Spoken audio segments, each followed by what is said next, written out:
Hey, how's it going? Welcome back to irondinos. Today we've got a games goal for you, Raskulls. I'm here with Shaun. Yo! And yeah, this is basically a side-scrolling racing platformer. I'm calling it. Yeah? No, I'd call it that. Have you played much of this, dude? I've played a fair chunk. I think I've played well over half an hour. And a delightful time was had. How about you? Oh, yeah. I've actually probably sunk about an hour into this now. And, yeah, having an absolute great time. It's a lot of fun. Just the whole... how everything's been drawn and how cartoony it is, and even down to the music. I think me and you was talking about this before. It's very jaunty and yeah, gets keeps the pace of the game. It's good. Definitely.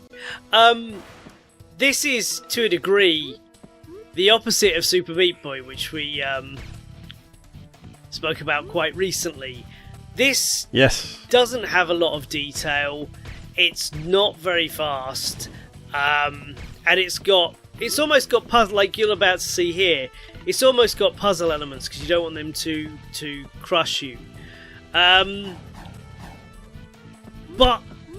in its own way, in a very different way, I really appreciate this a lot more than I expected to.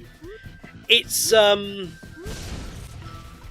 so much more in every way to pretty much most platforms you'll play. It's very restrained.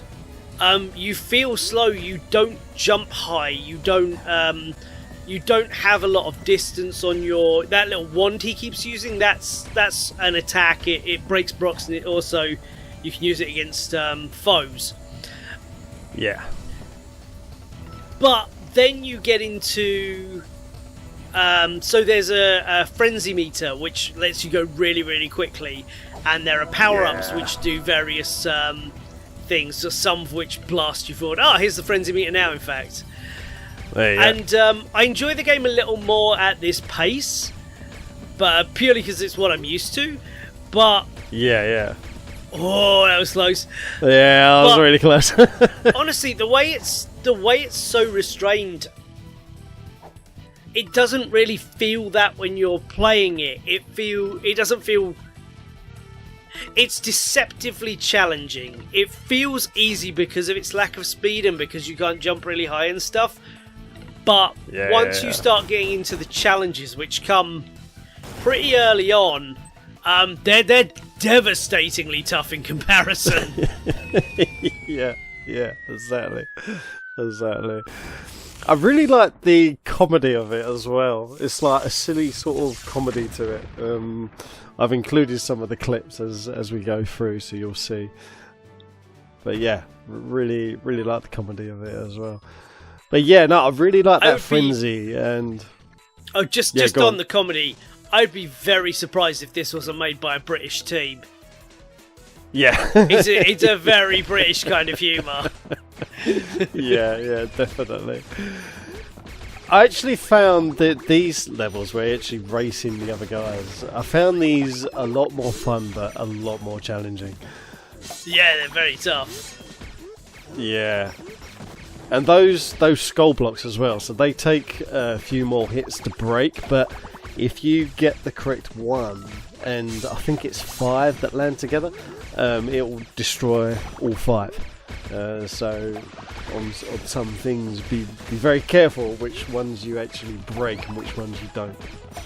Yeah, so it's almost like it's got like a mini game of Tetris or Puyo Puyo or something. Yeah, Puyo Puyo's exactly. Probably closer. In it while you play.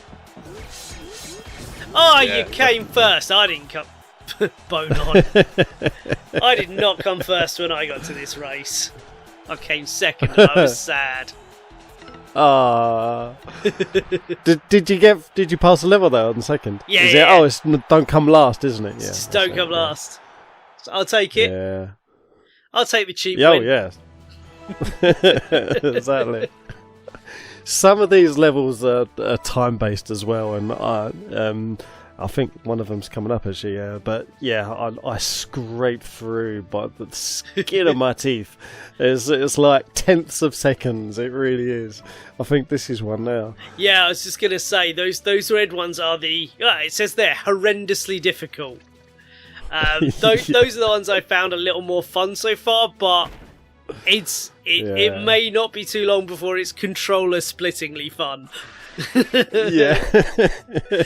So this one, in case you missed it, you've got to keep that frenzy meter up all the time. That is very rapidly decreasing with every second, so he needs to be hitting all of those little tubes to grab to top it up. Yeah, it's a lot trickier than it looks. Yeah, and it doesn't.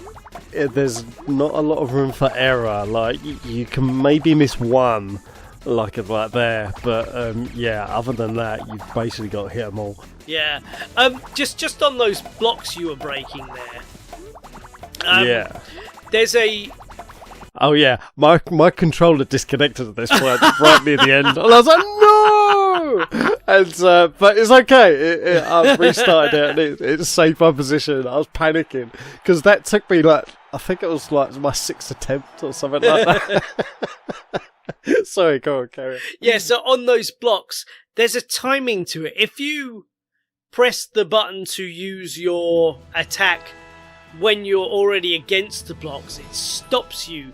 But if you do it a fraction of a second before, the block will disappear just in time for you to go past. It's almost like the block takes slightly longer to disappear the closer you are, or if you don't hit it right on this right on the sweet spot, which I thought was really cool.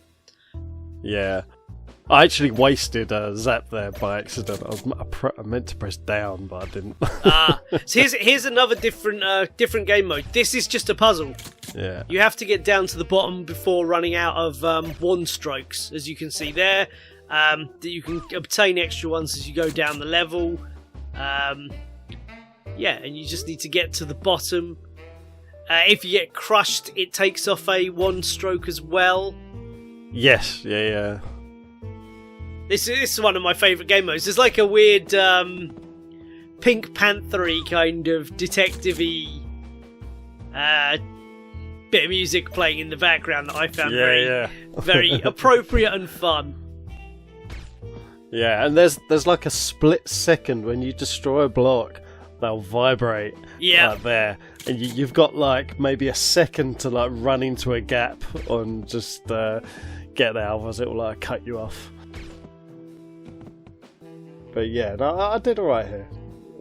Weren't too bad. Although, I got hit there. There you go. Good demonstration. That's what it was. Yeah, got hit by a block and got a zap taken off. But yeah, not too bad. Not too bad. I think you beat me on that one, didn't you? I did, yeah. You actually cut out the bit that made me laugh the most in the game so far, which is... Oh, no.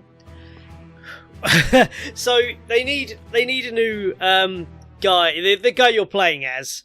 They need a new guy to go deliver something, and there's this king, and he decides who's going to take on this important mission by just tying a note to a brick and launching it out the window. And it smacks halfway in the head, and then he kind of reads the first half of it. He's like, I'll go see the king then. And another brick smacks him in the head with the second half of the note.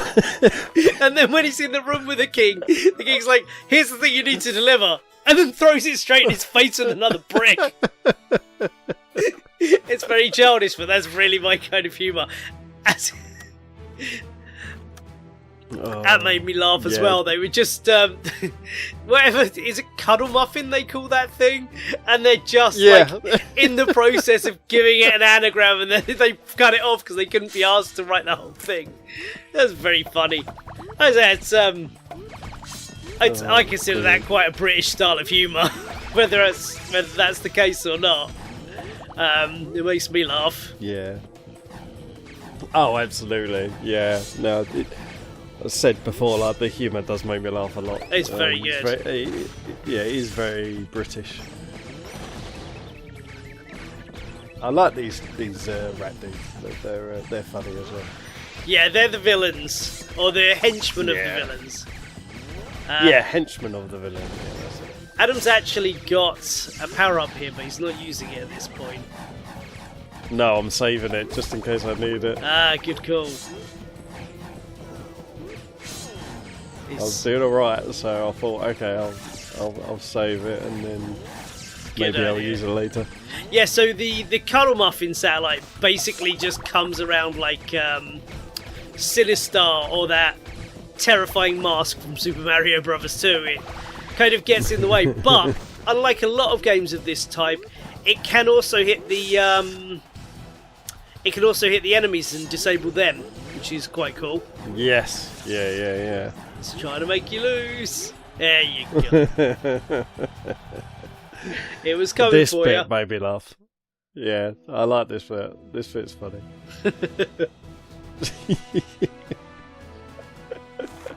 They're all like I say, there's a lot of shading on the characters. It's deceptively simple.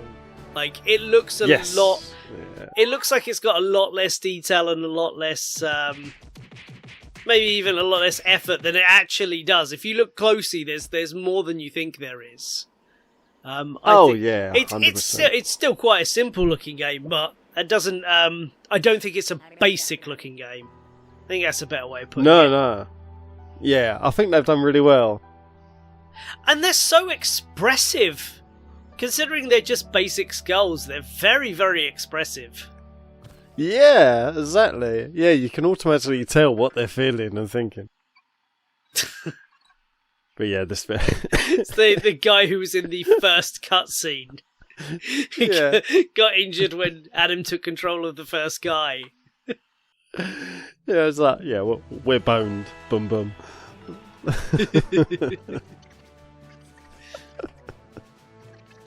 Oh dear. No, but yeah, there's a lot of variety in the levels, and yeah, you'll never get bored on variety. It's just there's always something different. It's like this. This one's another little different kind of thing. So this is a checkpoint one. So you could basically got to make the checkpoints before time runs out. And there's it looks like there's a multitude of ways that you can actually do it. How did you do on this one? Beat you. Did you? Yeah. Yeah, I beat you by a couple of seconds on this one. But no, not by much. This one was a lot tougher than most things I'd seen so far, because it's the layout of this sort of stuff. You've got to kind of hit it right. You've always got to puzzle on the fly and hit it in the right place to move the right blocks, so you don't waste too much time getting through it or dropping another line then into your way as well. Exactly. Very clever use of its little puzzle mechanic there, which you don't see enough. Battle Block Theatre had that. It was a wonderful little puzzle-based platformer. But you don't see too many of them. Normally it's all in the platforming rather than adding additional stuff to it. And you can definitely see, it's one of those games like you can definitely see where you've gone wrong and where you can make the time up. Like for instance, on the end there's the checkpoint runs all the way around that end room. And I already had the speed the frenzy going, and if you jump with the frenzy, it will jump you higher. So I think I can make that very top finish section rather than running off the platform and down. So I think that will save you a few seconds as well. It's very cleverly done. And some of the later levels as well, like, it's timed almost to perfection that if you miss one of these glasses, it's like game over. But final thoughts, dude. What do you make of it? Yeah, it's so much more than I thought it was going to be, and I'm honestly quite impressed. I'm a fan of the platforming genre anyway, so I'm definitely going to be going back to this one. I may even complete it. How about you? Yeah, absolutely. Absolutely loved it. Loved all the different levels. I'm already on chapter 2, which is way beyond this. Yeah, I'm flying. I'm against a mummy at the minute, so yeah, that's a lot of fun. But if you're liking the look of this, you want to download it. It is available to the end of the month. But as for us, that's it. So we'll catch you next time. See ya. Bye.